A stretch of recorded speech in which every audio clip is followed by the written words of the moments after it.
মৌলানা ভাসানীর প্রতি শ্রদ্ধা জানানো, গণতন্ত্রের প্রতি শ্রদ্ধা জানানো। মৌলানা ভাসানীর প্রতি শ্রদ্ধা জানানো, আমাদের রাজনীতির প্রতি শ্রদ্ধা জানানো। মৌলানা ভাসানী তিনটি কালের মানুষ, ব্রিটিশ ভারতের, পাকিস্তান এবং বাংলাদেশ।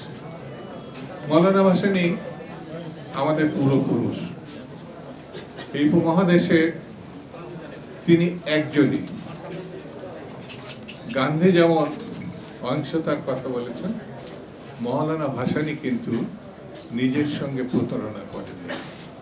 তিনি সৃষ্টিশীল মানুষ ছিলেন, সেই জন্যেই বাঁধ ভাঙা জোয়ার সৃষ্টি করতে পারতেন, অন্যায়ের বিরুদ্ধে দাঁড়াতে পারতেন।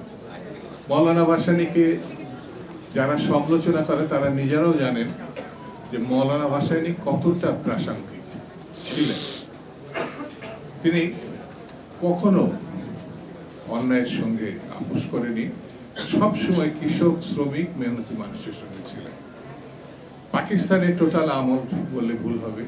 ব্রিটিশ ভারত থেকে তার আন্দোলন শুরু হয়, তারপরে পাকিস্তান, তারপরে বাংলাদেশ।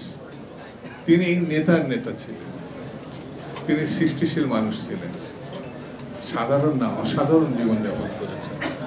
সাধারণের মধ্যে তিনি ছিলেন একমাত্র ব্যতিক্রম একজন মানুষ, যেটা আলাল ভাই সুন্দর করে ব্যাখ্যা করেছেন। বন্ধুরা, আসুন আমরা পাওয়ার থেকে দেওয়ার চিন্তাটা বেশি করি।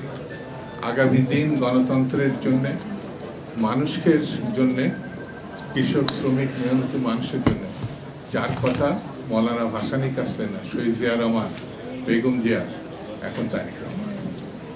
মৌলানা ভাসানীকেই একেবারে অনুসরণ বলতে যা বোঝায়, এবং রাজনীতির এই যে ধানের শীষের কথা একজন আলাল ভাই বলেছেন, এটাও তার কাছ থেকেই আমাদের পাওয়া।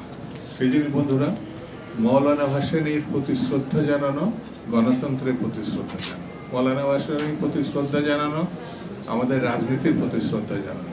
সেই জন্য শহীদ জিয়া রহমান মৌলানা ভাসানীর অনুপ্রেরণাতেই, একমাত্র মৌলানা ভাসানী একজন সামরিক ব্যক্তিত্বকে হৃদয় দিয়ে ভালোবেসে তাকে আশীর্বাদ করেছিলেন, দোয়া করেছিলেন, সেটা শহীদ জিয়া রহমান।